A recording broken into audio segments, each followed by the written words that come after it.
Good morning, guys. It is Wednesday, March 13th, 2024. This is Bathrow Business. I'm Georgi Oganov. I got my coffee and I got the news. I did not have a video yesterday. I had to get to work early because of a meeting I had. But I am going to do a little bit of an update today with stories I was going to share tomorrow. The biggest of which is inflation. So I'm going to jump right into it because it's the lead story. I think it's the one that's going to influence everything for the next few months. So inflation came in hot. Not too surprising. The day before yesterday, I posted that I thought inflation was going to come in hot because I think every indicator was showing it. Just going to the grocery store, you knew that. I think most consumers understand that. This isn't a surprise to anyone other than people in the financial market. So the consumer price index came in essentially 4% for the year. I'm just going to give you the big number first. So now let's dissect and parse it out. So the consumer price index came in at an increase of 0.4% month to month. So for February, inflation was up 0.4, and it was 3.2 from a year ago. That's above estimates of 3.1. They were expecting 0.3 for the month and 3.1 for the year. It came in 3.2. Now you might be asking, what about that 4% number you just mentioned a second ago? So if you exclude food and energy, core CPI increased 0.4% for the month and was up 3.8% for the year. So essentially, we were up almost 4% in inflation from last year. So year to year, excluding the volatility, we're up almost 4% in inflation. Now, that is nowhere near close to the 2% target that is set by the Federal Reserve. So I'm making this prediction. I do not think we are getting a rate cut at all in 2024. It is not there. It's not going to happen. We are already past the first quarter, and we see that inflation is not even heading in the right direction. It's heading in the opposite direction. And with this second prediction, I say that we are probably going to get higher inflation post-summer. And here's my reasoning for it. Inflation is motivated by many things, right? No one thing can cause inflation to go up on its own. But I think one factor that has been limiting the rise in inflation is people waiting on the sidelines. A lot of individuals, a lot of businesses have been on the sidelines, not really entering the market thinking rate cuts were going to happen. I think as we're moving forward month after month, and we see that inflation is not cooling, interest rates are not being cut month by month. This timeline keeps getting pushed out further and further and further. I think a lot of new entrants are going to come into the market. Now, why I make this prediction is because I am one of those people. So our business is something I've mentioned multiple times, is doing an acquisition. So we are purchasing a new business. Interest rates are high. It's expensive. We would love to do it with lower interest rates, but this opportunity is presenting itself and we can't sit on the sidelines. And I think if there's one of me, there's going to be thousands of me. And that's what's going to move the market. And I think that this is just the beginning. I think we're going to see an upswing in the economy after the summer really kicks into gear. As more tech comes out with AI, as the AI moves the market, I think people are just going to say, screw it, we're in a high inflationary market. We're going to start buying and selling houses. We are going to deal with these high interest rates, and there's nothing we can do about it. And that's going to keep inflation high because it's going to make the economy run hot, which in turn, I think, is going to make the Federal Reserve raise interest rates. I think the raise is more likely to happen this year than a cut, because I think at this point we've reached a point where we're comfortable with high interest rates. If you go to CNBC right now, you will see a whole host of stocks that are doing very well. There's a lot of companies recording record profits, growing, expanding, and doing very well. There is an atmosphere where the economy is doing good, at least for some. And because of that, we've just adapted to these high interest rates, and that's how we're going to proceed. So if I was to make a prediction, I think by middle of summer to late summer, we could see conversations of about increasing rates, not decreasing. So I'm making the prediction that we're not going to be seeing any rate cuts for any of 2024 and are even more likely to see an increase in rates. That's all I'm going to say on the interest rates, but I am going to move that into mortgages.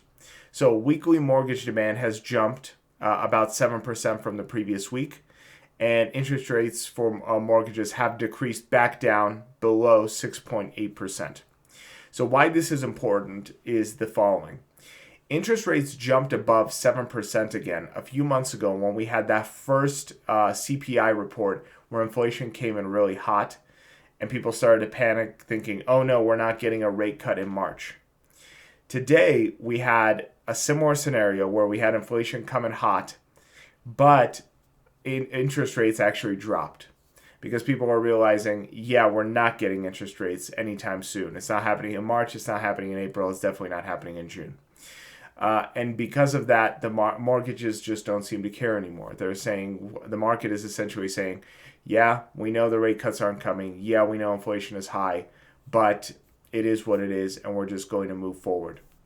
Applications to refinance homes also rose about 12% from the previous week, and are actually 5% higher than a week ago, this same week a year ago. I think what most people neglect with refis, I think a lot of this is motivated by construction, investment markets, and resellers, flippers. Because in the current environment, people that are locked in at very low interest rates are unlikely to refinance.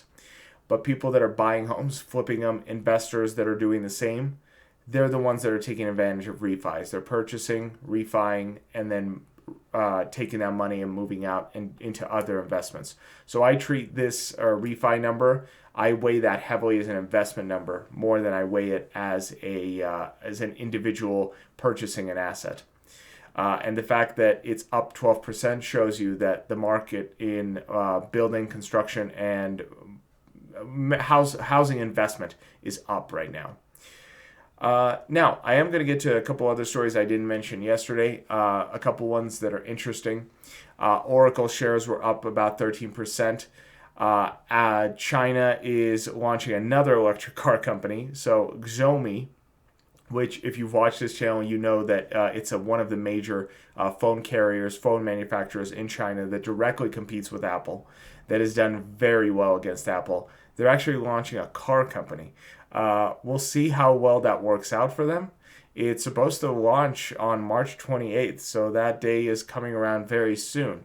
So at the end of this month, we might have more EV competition just in China alone. It's kind of interesting because here in the U.S., every day you're reading stories that the U.S. car manufacturers are divesting from EVs.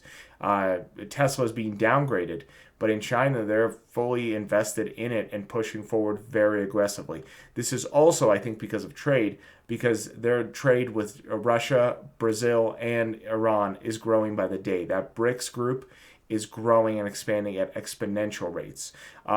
Russia is seeing massive expansion in its economy due to trade, which is very interesting because I happen to know a lot about Russia, as you can see from the flag. I was born in the former Soviet Union.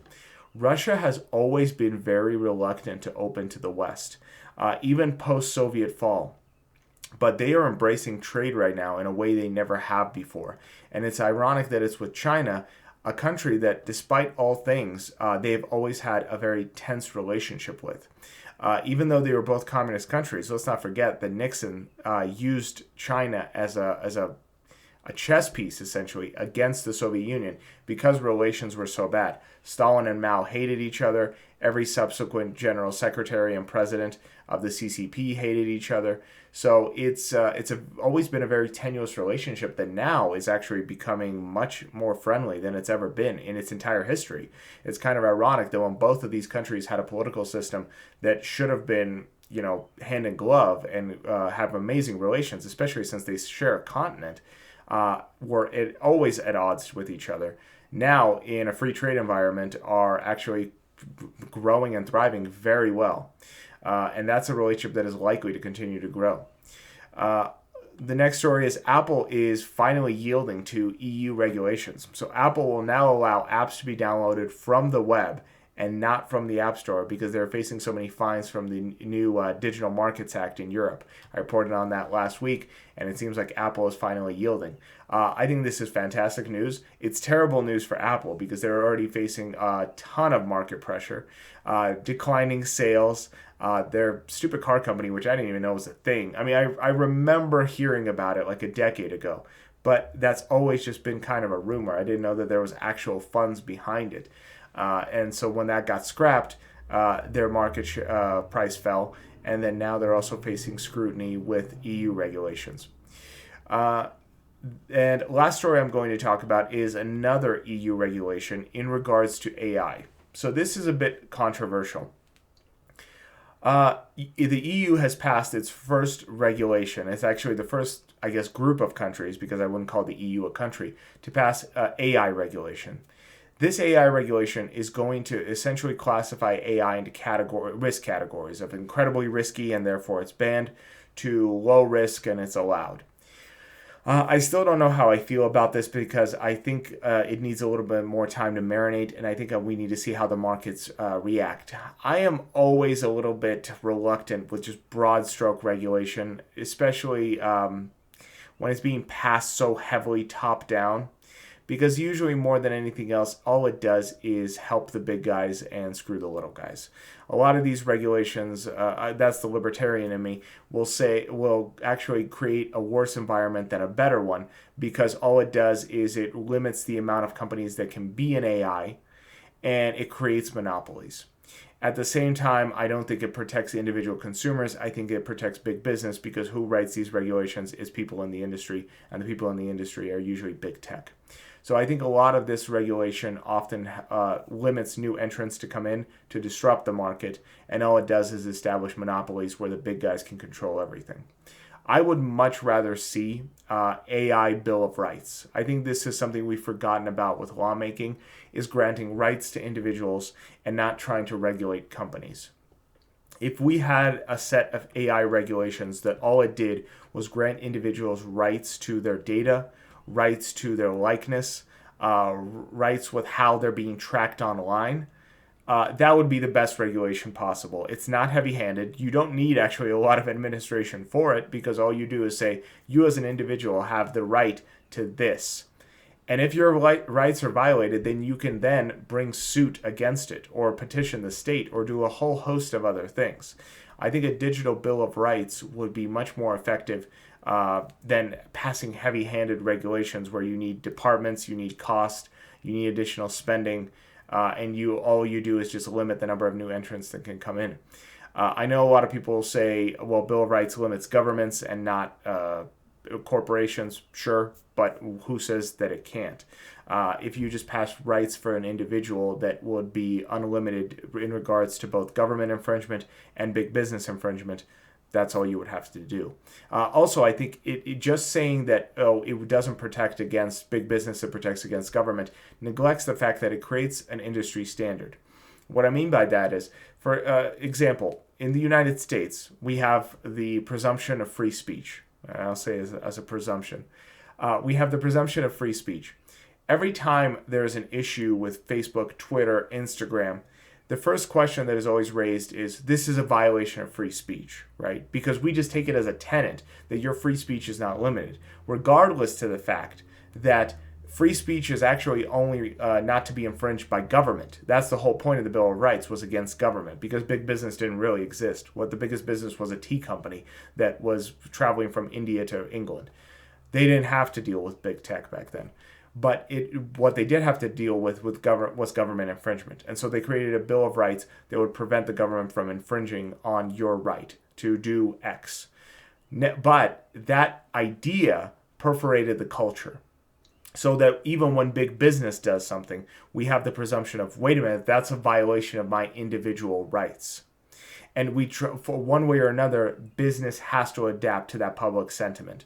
So having digital AI regulations or a digital AI Bill of Rights would still influence the market, even if it was nothing more than government regulation. Even if all it did was protect against infringement by the federal government, it would still set precedents. But again, It doesn't have to. You can pass a set of digital Bill of Rights that would protect infringement from big business and big government. That's my take for the day. I got to get to work. This was kind of a jumbo post. So I'll see you guys tomorrow. I hope you have a productive day.